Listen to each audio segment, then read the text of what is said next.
Hi, I'm Natalia Muñoz with Holyoke Media. I'm here with my other Latinx colleagues, Manuel Frau Ramos, who is the founder and editor of El Sol Latino, and Iohann Rashi Vega, who's my colleague here at Holyoke Media and also is a podcaster in his own right with RadioPlasma.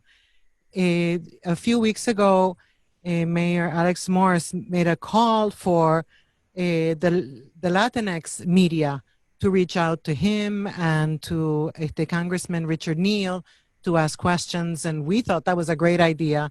So we coordinated to do this interview today. We also reached out to African American Point of View in Springfield, but we have not heard back. Thank you very much for being with us, Mayor Morse, and also for coming up with this really good idea. My first question to you is, what are some of the proposals that if you win the First Congressional District, if you become our next congressman, what are some of the top 5 issues you're going to bring to Congress that you're going to be making lots of new friends on trying to promote these proposals that take into consideration historically marginalized communities, such as Latino communities, Black communities, LGBTQ communities? Great. Well, thank you for that question. And first, thanks for organizing this event. And I thought it was important. Too often there are events that are planned for candidates and they have to tokenize someone from the media of color, African American or Latino. And I thought it was important that we have a forum or opportunity to talk to those folks in the media that have the lived experience of many of the folks that we're seeking to represent in the first place. And so to your point, I've been mayor of Holyoke for the last 9 years, and Holyoke is 50% Latino, mostly of Puerto Rican descent. We have the highest concentration of Puerto Ricans outside the island of Puerto Rico. And when I talk about issues of healthcare, of climate justice, reproductive justice, racial justice, getting money out of politics, criminal justice reform, at the heart of it is protecting the most vulnerable people in our communities. And I'm running for Congress because there's an urgency to this moment today that just isn't matched by Congressman Neal. And as a mayor of a city with challenges that Holyoke has, while we've made incredible progress in schools, in public safety, and affordable housing, revitalizing the downtown, the creative economy, we've tackled issues like immigrant justice when I became one of the first mayors in the country to declare our city a sanctuary city and barred our police department from complying with ICE. I was the first and the only mayor in 2016 to support the legalization of marijuana as a means to dismantle the war on drugs and the severe impact of prohibition on Black and brown communities in particular. And then we've largely transitioned the city off of fossil fuels. We're about 92% carbon neutral today. But these are issues that don't stop at the borders of Holyoke. And we need leadership in Washington, and we need a federal government and a federal budget that actually invests money in communities and people that live here in Holyoke and Springfield and across the district. And so right now, when you look at our federal budget, over 60% of our federal discretionary budget goes to the Pentagon, goes to war, goes to defense, goes to building bombs and weapons, doesn't go to public schools, doesn't go to healthcare or hospitals, doesn't go to transportation. And when you look at outcomes in this district, and I'm oftentimes asked, why are you running against one of the most powerful Democrats in the country? You would never know we're represented by one of the most powerful incumbents in Washington when you look at the state of affairs in our communities. When you talk to real people, the fact that Springfield is still the asthma capital of our entire country, that there are dozens of cities and towns here still without basic access to broadband internet, that in the middle of this pandemic, we have hundreds of inpatient psychiatric beds closing at Providence Hospital. We have a birthing center closing in a community of color. The folks in North Adams in northern Berkshire County still reeling from the closure of their only inpatient hospital in the county. And so you can't on one hand say I have power, but then on the other hand say, well, I can't use that power to keep these hospitals open. I can't use this power to provide basic broadband to folks in the hill towns and in the Berkshires. I can't use my power to adequately fund public schools. I mean, all of you saw firsthand that the only way for a city like Holyoke to get new public schools after 32 years was to raise taxes on folks on fixed incomes. When we have a federal budget that invests billions and billions of dollars in the Pentagon at the expense of the people that live here in Holyoke. And so I'm running for Congress to help people here, the Latino community, the Black community, in ways where it's not just performative measures. It's not enough to say Black Lives Matter. I mean, how are you making it come to fruition in actual policy. When life expectancy of Black women in Springfield is 20 years less than of a white person that lives a few blocks up, we need to do something about the policy of the federal government and how it goes down to the state and how it goes down to local governments. And so my support of a single-payer healthcare system is important. My support of a Green New Deal to create thousands of good-paying jobs in this district, union jobs, and that it's frontline communities, communities of color that are most impacted by climate change. When you think about Springfield being the asthma capital, when we think about where we relocate poor people and people of color to live in this country, the quality of public housing, the air that people are breathing and the water that people are drinking. Then you think about reproductive justice and Congressman Neal's support of the Hyde Amendment, which restricts the use of taxpayer money for oftentimes poor women and women of color to access reproductive rights and abortion. I mean, these are very basic policies that in 2020, we need a member of Congress that grasps the progressive vision of where people want to take this district. There's also a question that, a comment that makes its rounds a lot, which is, well, Congressman Neal, he's the chairman of the powerful House and Ways Committee, which it's like the bank in Congress.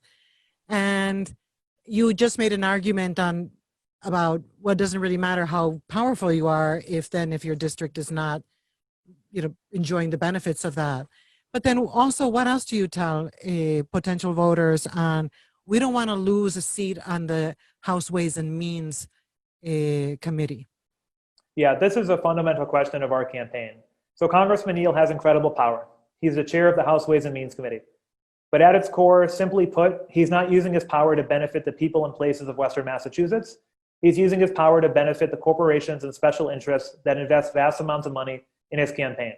There are 435 members of Congress. Congressman Neal has the distinction of being the #1 recipient of money from corporate political action committees of any other member of the House, Democrat or Republican. I mean, just think about that for a second. Our last fundraising report, we raised $322,000, 100% from people. Congressman Neal raised only $15,000 more, 80% from corporations, Wall Street, fossil fuel companies, big pharmaceutical companies, the healthcare lobby. And so you can't take on fossil fuel companies, you can't take on big pharma, you can't take on the healthcare industry if at the same time you're taking millions of dollars from these industries to begin with. And we had a lot of high hopes for Congressman Neal when the Democrats took back the House in November 2018, that we're going to be able to hold the most dangerous, corrupt, xenophobic, racist president in our lifetime accountable. And yes, he has power, but he didn't use it to hold Trump accountable.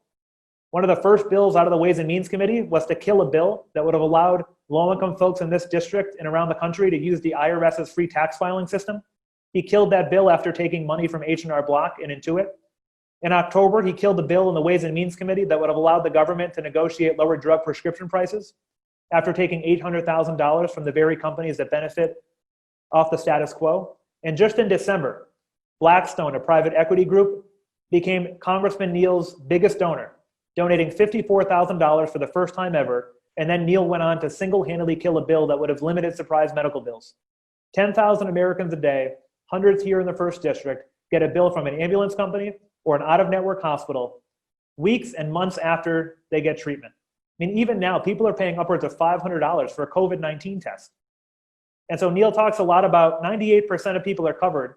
Well, people are underinsured. They can't afford their premiums, their deductibles, their out-of-pocket expenses, and there's a provider shortage. And again, hospital infrastructure is shuttering in this district. And so when he actually does use his power, again, he's using it for corporations and special interests. Thank you very much. Ahora le paso el batón a mi colega Manuel Frau Ramos. It has been very difficult to Latinx media to have access to the representative Neal. What you make difference to have Latino media at the table talking with you? Yeah, I think this is a big difference between Neal and I. And one of the biggest differences, not just on policy, but is on how we carry ourselves as elected officials and to be transparent and accessible. Congressman Neal hasn't had a town hall in this district in nearly 3 years. And so nobody, no matter what language you speak or what you look like, has had access to this congressman, unless you're a CEO of a hospital or an executive of a major corporation in this district. Even as an elected official in one of the biggest cities in this district, I think I spent more time with them at the debate today than I ever have over 9 years. And so this is about having a member of Congress where you have access. And it also makes sure you have a staff in an office that looks like and speaks the language of the people you represent. The stories I have heard from people in this district that have had to contact Latino members of Congress to make sure that they can be spoken to in their native language. I mean, this has been at the core of my work in Holyoke over the last 9 years, making sure that boards and commissions, we went from 8% folks of color on boards and commissions to over 40%, 20% women to over 50% women, making sure we have department heads that look like and speak the language of the people in our community. And so it's incredibly important to me in terms of our geography, in terms of our language, in terms of our culture, to have a team that is as responsive and inclusive as possible. And when you think about the island of Puerto Rico, for example, the fact that Congressman Neal was on the Ways and Means Committee that actually helped create the tax policy that economically hurt Puerto Rico over the last several decades. And as a mayor of a community, again, with the highest concentration of Puerto Ricans outside the island, be as effective of an advocate as possible for not just the Puerto Ricans here, but the Puerto Ricans on the island, and support self-determination and making sure that elections have integrity. Okay, a following question, and this is the last one. It's not unique in Neal because former Representative from Orber, both of them have no Latino, Latina staff in Washington, D.C., where you make the decision, no in the local office. I mean in Washington. And you have planned to have a Latino, Latina staff in Washington, D.C. making decision with you about Western Massachusetts? Yeah, I mean, without a question. And I would ask that you hold me accountable to that. Okay. And if I don't, I want you to tell me, and not just tell me, but tell the public that Alex on August 17th said that his staff will look like the community he represents. And I'm incredibly committed to that. When you walk into the mayor's office today, you will be able to speak your native language with the two people you see when you walk in the door. If you want to bring a business to Holyoke and talk about our zoning ordinances, when you talk to the director of the Planning and Economic Development, you can speak in your native language.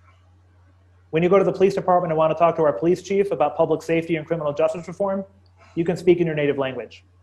And so it's about being intentional, not just tokenizing people of color, but putting them in positions where they decide policy. Because if people with that lived experience aren't in the room, you're not able to design policy that actually speaks to their lived experience in the first place. And our congressman, not only does he not have a staff that looks like the people we represent, but he also doesn't listen to people in the district. And so I actually have done a number of town halls throughout this campaign on healthcare in particular. And it just baffles me that you can go to Washington and purport to represent your constituents when you're not even listening to them in the first place.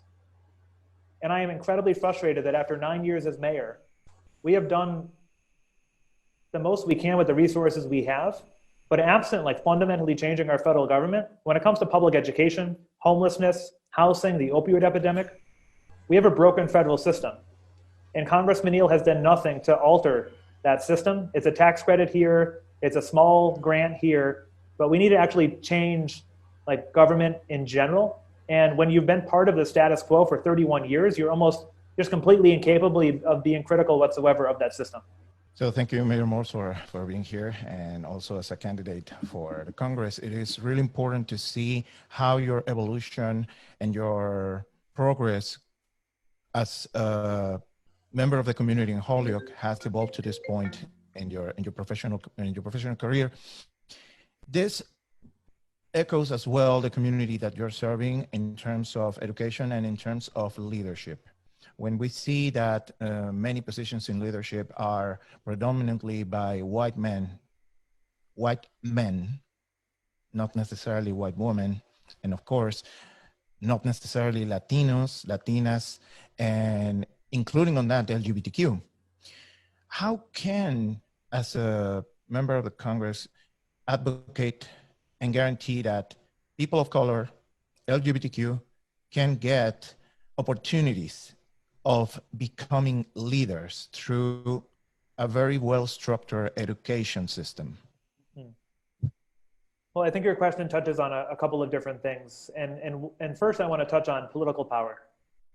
in this community, and not just Holyoke, but in Springfield and across the district. And we have a political culture, and we've seen it over the last week, where people feel like they need to curry favor with powerful incumbents to get access. I mean, I remember when I got elected mayor at 22 years old back in 2011, Congressman Neal was just taking over for Congressman Over and inheriting Holyoke and the Berkshires. And there was just this gross assumption that you fall in line, that you endorse the congressman, that you go to the events, that you don't question. And I got elected because I went up against the establishment. And people told me not to run, that you don't run against other incumbents, you don't run against other Democrats. It's the same thing they've done now. And one of the things I hope that I have done in Holyoke over the last 9 years, more so than increase graduation rates, make the city safer, make investments in the downtown, is open up the doors of City Hall to people that have never felt welcome or part of government before. And that has been, there has been, the vast majority of our boards and commissions when I took office were full of white men who got reappointed term after term after term from mayor after mayor after mayor. And I got elected, and we put out press releases, hey, there's an opening on the Fire Commission, on the Parks and Rec Commission, on the Planning Board, on the DPW Board. And that meant that I had to make decisions to remove people that have served the city well over so many years. And it wasn't personal, but how can new people actually get involved? And what I have been able to see over the last 9 years is more people run for office. More Latinos in the city run for office after gaining experience on the Parks and Rec Commission, on the Fire Commission, on the DPW Board, that giving people an opportunity to access government and how it works, that they become more prepared to run for office in the future. That my campaign for mayor in 2011 led to future campaigns. Not just Gladys Lebrun-Martinez and Josie Valentin and Libby Hernandez and other candidates on the school committee, but wow, we can run for office too. We don't have to be told to wait our turn. And imagine if we had a member of Congress that wasn't raising millions of dollars for corporations and investing campaign money in training and funding a diverse set of candidates throughout the district. Because as a member of Congress, you're not able to do this work alone. And so how I envision my role as a member of Congress is not just advocating for policies at the federal level, but building a pipeline of diverse leadership in the district, candidates for mayor here in Holyoke and in Springfield, candidates for city council. And I've said this before, and I'll probably piss them off again, but there is no reason that Ward 2 is represented by Terry Murphy. You don't look like or speak the language of the vast majority of the folks that live in Ward 2. We could have the first Puerto Rican Latino mayor in this city, but we need to organize. Same thing in Springfield. But it's the old ways of doing things. And so how do we actually build a pipeline where people feel like I can run for office if I'm not wealthy? I can run for office if I'm not well-connected and part of the establishment. And so that's what's important to me, is that going around the district, there are younger people and more progressive folks that are now knocking on doors and bringing their messages to people. And I think it's not just about even winning elections, although that's a goal. It's also about holding elected officials accountable. Like, how do we build political power to hold counselors accountable when they vote against grants that will improve and serve this community?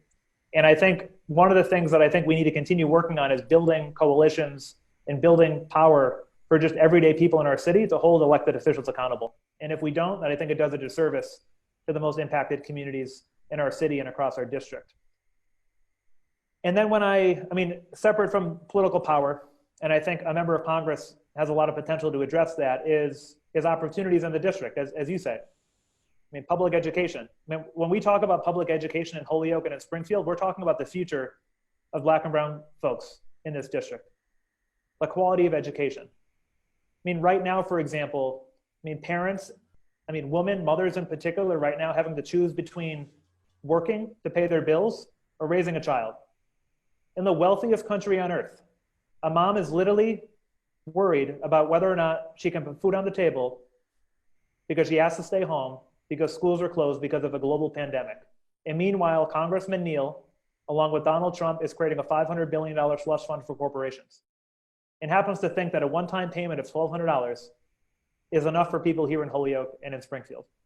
It's why I support a universal basic income, so that we redefine how we value and measure work, that we consider parenthood, being a mother or a father or a parent, actual work, and get compensated for that. And when we think about wealth building opportunities, the modern manifestations of discrimination of racism in this country, that the biggest transfer of wealth in our country is home ownership, and that Black and brown Americans were barred that opportunity for generations, still impacts our society today. And so when we're looking at projects like South Holyoke, trying to do affordable home ownership for folks that live there in a neighborhood that's 95% rental, that Latino families who move out of the poverty into the working class or middle class shouldn't have to leave their neighborhood to buy a home. In order to make that happen, we need to spend more on building those homes than we're going to sell them in the first place. And in order to do that, we need partnership from our federal government, from our member of Congress.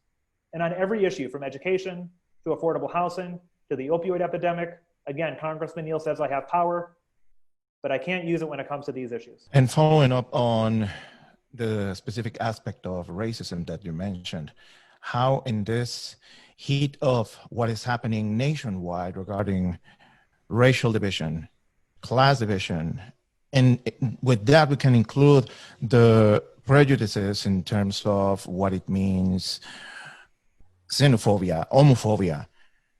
How do you plan to tackle down these problems that are sadly still so prevalent in 2020? No, that's a powerful question. I mean, racism, systemic racism in our institutions is the biggest threat that we face as a country. And we need to name it.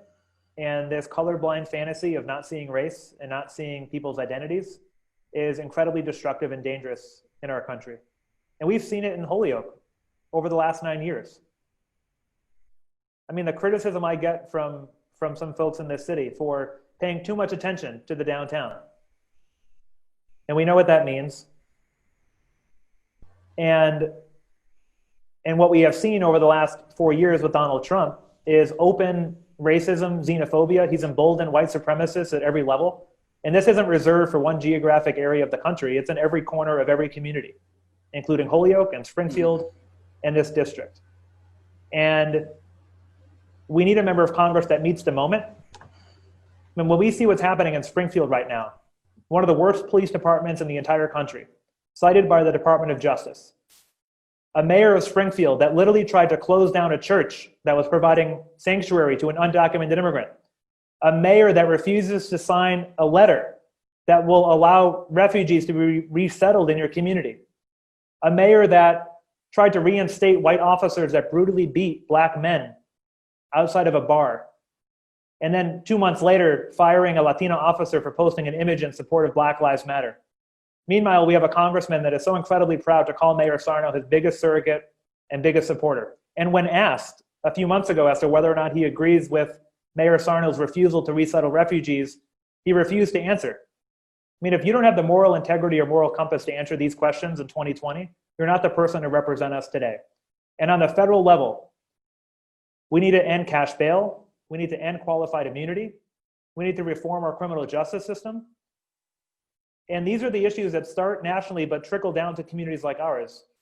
We still do not have federal legalization of marijuana, and I think we should explore other substances as well. I mean, as a country, we've criminalized poverty, we've criminalized addiction, we've criminalized mental illness, and we've criminalized homelessness. And we still have folks in prison today, vast majority Black and brown folks in this country, for things that now white men in corporate America are profiting off of. And so when I think about racism, it's embedded in our healthcare system. The fact that Springfield, again, Hampden County is ranked 14 out of 14 counties for the last several years for health outcomes. And so racism manifests itself in every single facet of life, from healthcare to climate change, again, to the influence of money in politics, to reproductive justice. And so it's not as if racial justice is on a issues page as sort of an issue over here. It's how do we make sure we elevate the intentionality of combating systemic racism in this country, the modern manifestations of slavery in this country, our system of mass incarceration, where we have the highest rate of incarceration of any developed nation on earth. And so I think we need to be incredibly intentional about it. I would sign on as well to Ayanna Pressley's Breathe Act. I would also support moving forward on reparations for descendants of slaves in this country. These are things that need to happen on a national level, and we need a member of Congress willing to speak out. I mean, I remember when Donald Trump called out 4 congresswomen of color after they got elected and told them all to go back home. And silence from Congressman Neal to his Democratic colleagues. And so, yes, I am white and I will not experience racism in a way that people of color will experience racism in this country, but I need to be as strong of an ally and accomplice as possible. And I think my work in Holyoke and my lived experience here in Holyoke has provided me with that lens. And I want to be continued to be held accountable by people in my life and people that I represent.